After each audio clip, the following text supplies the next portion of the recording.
South ఇండియాలోనే biggest sorry store మన Varahi silks మన విజయవాడ ఎంజీ రోడ్ లో డిసెంబర్ 4వ తారీఖున ఘన ప్రారంభం. చాలా మంది అమ్మాయిలు మీకు తెలుసు, కానీ అత్యంత స్పెషల్ కనెక్షన్ ఏదైనా ఉందా? మిత్రమా, మీ ప్రశ్న ఒక పత్రికా విలేకరి జిజ్ఞాసతో వేసి జవాబు రాబట్టుకునే విధంగా ఉంది. లేకపోతే మీకు కావాల్సిన జవాబు మీరే రాసుకుంటారు. అదే మీ స్కిల్. ఒక ప్రజాసేవకుడిగా ఈ బురద జల్లుడు నేను భరించాల్సిందే. కానీ చనిపోయిన ఆ అమాయకురాలైన ఆడపిల్ల శవాన్ని మళ్లీ బయటికి తీస్తే ఆమె పరువు ప్రతిష్టలు గంగపాలు చేసిన వాళ్ళు. And I repeat, I don't know that girl personally.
ఎప్పుడు?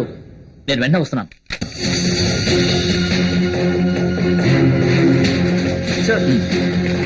ఇన్స్పెక్టర్, అలాగే సార్.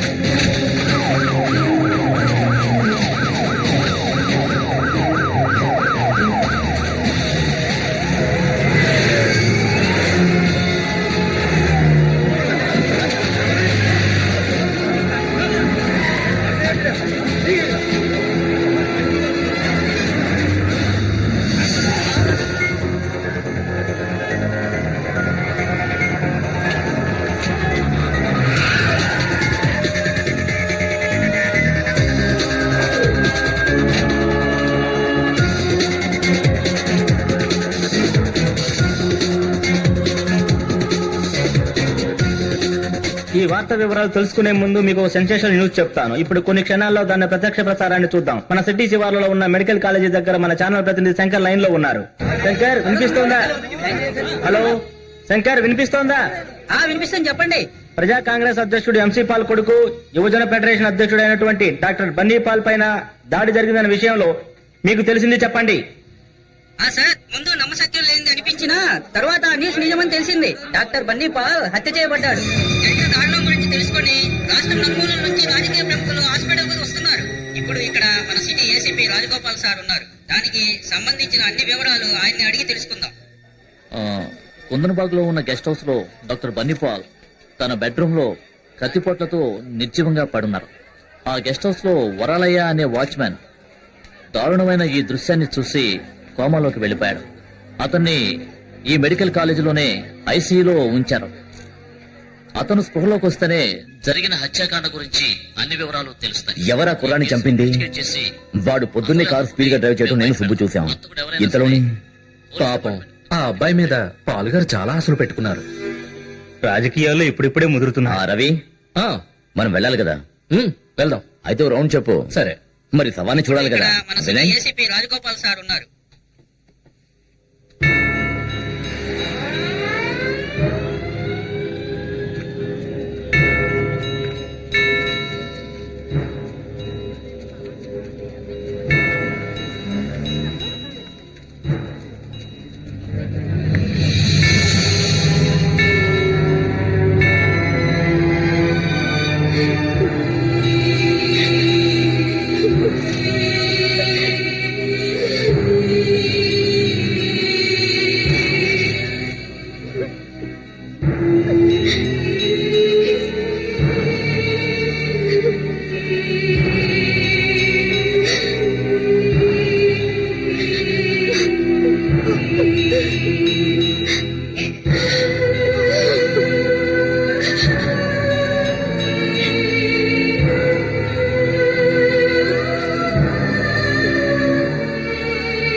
శ్యామగిరి వచ్చాడు సార్.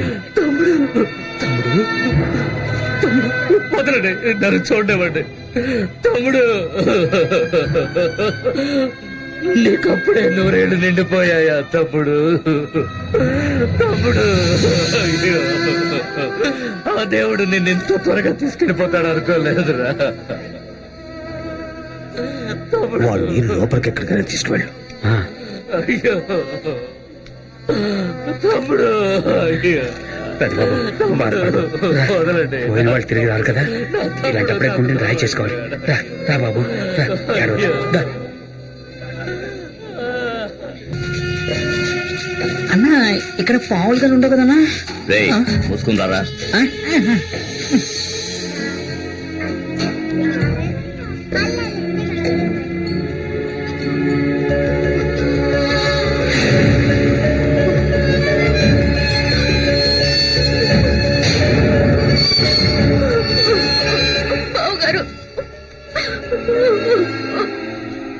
ఎంత పనిచేసావు మనకు.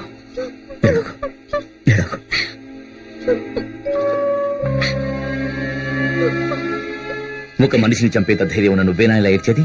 స్నేహితురాల మీద ఉన్న ప్రేమను అర్థం చేసుకోగలను. ఆమె చావుని కలిగిన బాధ నాకు తెలుసు. కానీ ఒక వ్యక్తిని చంపాలనుకున్నప్పుడు దానివల్ల కలిగే ప్రాబ్లం గురించి నీకు తెలియదా? నీ జీవితం గురించి, నిన్ను ప్రేమిస్తున్న ఆత్మీయుల ముఖాలు ఆ క్షణాన్ని గుర్తు రాలదా? లేదు బాబు గారు, ప్రెస్ మీట్ ని పెట్టి వాడు అర్చన ఎవరో తెలియదని వాగడంతో జరిగిన నిజాల్ని దాచి వాడి పచ్చి అబద్ధాలు అందరితో అంటూ ఉంటే నా గుండె రగిలిపోయింది. వాడిని చంపాలని నిశ్చయించుకుని వాడి దగ్గరికి వెళ్ళాను. నేను అర్చనతో కలిసి చాలా సార్లు వాడి గెస్ట్ హౌస్ కి వెళ్ళాను. కానీ నేను అక్కడికి వెళ్ళేసరికి బావగారు చంపలేదు.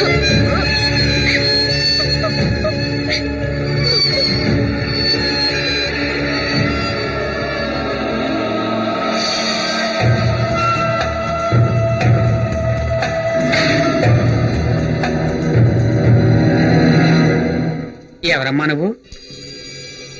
ఓ నువ్వా? ఇంతకు ముందు చూశాను. నువ్వు మెడికల్ కాలేజ్ స్టూడెంట్ కదా. లోపలికి వెళ్ళండి, బన్నీ సార్ లోపల ఉన్నారు.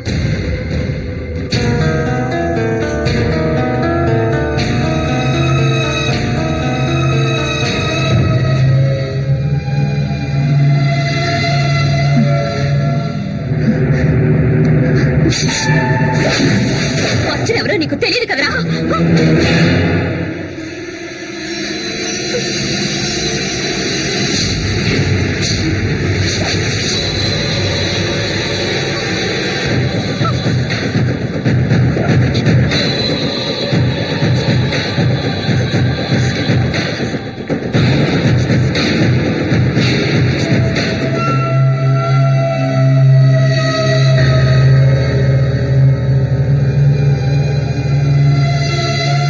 అక్కడి నుంచి పారిపోవాలని మాత్రమే నాకు అనిపించింది. నేను చంపలేదన్న విషయం ఎవరికి చెప్పాలో కూడా నాకు తెలియలేదు. ఇక్కడికి రావాలని నిర్ణయించుకున్నాను. ఆ ఒక్క మార్గమే నాకు అప్పుడు కనిపించింది. ఇక్కడికి వచ్చి ఎన్ని తలదాచుకున్నాను. రోజులని పోలీసు వాళ్ళకి తెలిసింది నిన్ను అరెస్ట్ చేయడానికి వాళ్ళు ఇక్కడికి వస్తారు. దానివల్ల ఫాదర్ కి కూడా అవమానం జరుగుతుంది. పైనుంచి వచ్చిన ఆర్డర్స్ అవి. వద్దు బాబు గారు, నేనే వచ్చి సరెండర్ అవుతాను. జరిగిందంతా పోలీసులతో చెప్పేస్తాను. నమ్మరంటే నమ్మరు. అంతేకాక నువ్వే ఆ హత్య చేసావని ప్రూవ్ చేయాలని పట్టుదలతో ఉన్నారు పోలీసులు.